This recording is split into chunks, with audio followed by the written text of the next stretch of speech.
बात कर लेते हैं नेशनल एल्यूमिनियम की, क्विकली एनालिसिस देख लेते हैं। चैनल को लाइक एंड सब्सक्राइब करना मत भूलिएगा। तो नेशनल एल्यूमिनियम में आप देख रहे हो कि स्टॉक में कुछ सही मूव देखने को मिल रहा है। मेटल सेक्टर में कुछ पोटेंशियल अपना अच्छा था, बट एज ऑफ थोड़ा सा आज यहाँ पे पुल बैक देखने को मिला, बिकॉज ओवरऑल मार्केट ट्रेंड थोड़ा सा अनइवन अप्स एंड डाउन ज़्यादा देखने को मिल रहे हैं।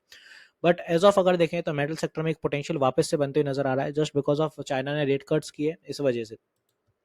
अब कितना पोटेंशियल रहेगा वो समझ लेते हैं, क्योंकि यहाँ पे 2 सेशन में अगर आप देखें तो आज तो गैप अप ओपनिंग भी रही थी और नेशनल एल्यूमिनियम ऑलमोस्ट 200 के साइकोलॉजिकल लेवल के आसपास से सेलिंग पे आया। पहले भी कई बार इसी जोन से गिरते हुए नजर आया।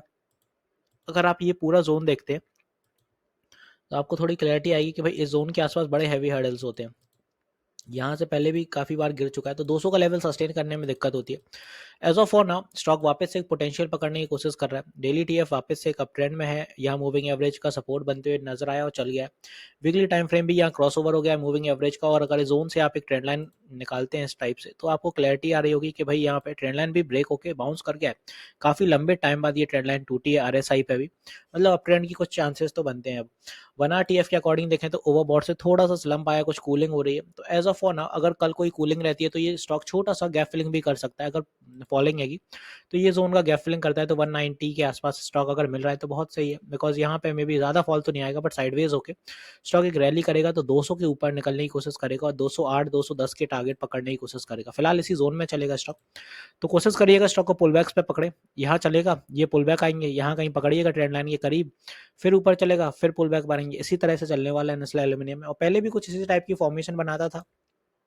जोन हर बार क्रिएट करता है। ये देखो आप यहाँ पे अभी इसी टाइप के थे, ऊपर चला गया, फिर यहाँ पे एक सेलिंग आई, फिर थोड़ा सा अप्स एंड डाउन, फिर ये डाउन ट्रेंड में आ गया।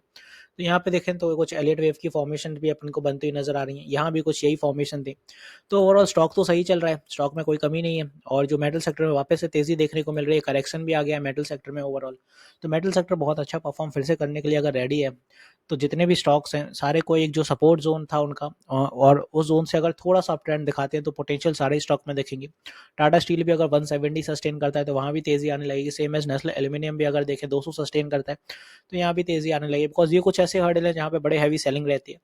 तो नेशनल एल्यूमिनियम भी इसी जोन में काफ़ी पहले भी रिजेक्शन किया है फेस, इसी वजह से करते हुए नजर आ रहा है। तो अगर बड़े फॉल नहीं बनते हैं तो यही कंसोलिडेट कर रहा है तो कैप्चर कर लीजिएगा। बट यहाँ पे एक चीज़ ज़रूर कहूँगा, भाई एड ऑन कैपेसिटी लेकर ज़रूर चलिएगा।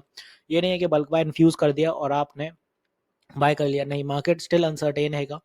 ओके, तो कुछ एड ऑन कैपेसिटी लेके चलिएगा, बिकॉज बाय एनी मींस कुछ पुल बैक आ रहे हैं, 184 के आसपास भी आ रहा है, तो वहाँ कुछ एड ऑन करो, या नीचे आ रहा है तब की तब तो फुल क्वांटिटी इन्फ्यूज मत करिएगा। हालांकि चलने के लिए रेडी है, बट फिलहाल साइडवेज की फॉर्मेशन रही। रिसेंटली स्टॉक का डिविडेंड भी था, जो ₹2 का डिविडेंड आया 20 सितंबर एक्स डेट था, और पेमेंट 27 सितंबर को इसका रहेगा। तो एज ऑफ सॉरी 27 अक्टूबर को इसका पेमेंट रहेगा। तो एज ऑफ आई होप यहाँ पे मैंने नेशनल एल्यूमिनियम में अच्छे से क्लियर कर दिया। तो टारगेट अगर 200 निकलता है तो भाई यहाँ पे फिर टारगेट आएगा 209 210, और इसी तरह से इसी जोन में चलने वाला है। तो जोन में ही आते रहेंगे, मतलब एक बार में तो ये नहीं है कि टारगेट भगते ही जाएगा ऐसे। ये ऊपर जाके पुल बैक करेगा, रिट्रेस आएगा, फिर जाएगा, फिर रिट्रेस करेगा, फिर ऊपर जाएगा, फिर रिट्रेस करेगा। इस टाइप से टारगेट मिलेंगे। तो ये टारगेट थोड़े टाइम में मिलेंगे, मतलब एटलीस्ट फॉर ये टारगेट जो है अक्टूबर मंथ के आने वाले टाइम पीरियड के लिए रहेंगे। स्टॉक में स्ट्रॉन्ग सपोर्ट एक तो अपना 190 हो गया, और नेक्स्ट सपोर्ट रहेगा 185, 5-5 पॉइंट के सपोर्ट लेके चलिएगा। तो एज ऑफ अगर देखें तो नीचे के लिए 5 पॉइंट का सपोर्ट काफ़ी सफिशियंट रहेगा। ये वाले सपोर्ट रहेंगे, ये सारी रेजिस्टेंस। एक चीज़ और बता दूं, मैं लाइव सेशंस भी लेता हूँ मार्केट आवर में, सुबह 11 बजे से और शाम 9 बजे भी। तो आप अपनी क्वेरी क्लियर कर सकते हैं, लाइव सेशन में इंटरेक्ट कर सकते हैं। यूट्यूब पर स्ट्रीम होता है, फ्री ऑफ कॉस्ट होता है। तो मिलते हैं नेक्स्ट वीडियो में। This is me Shubham Yadav signing off.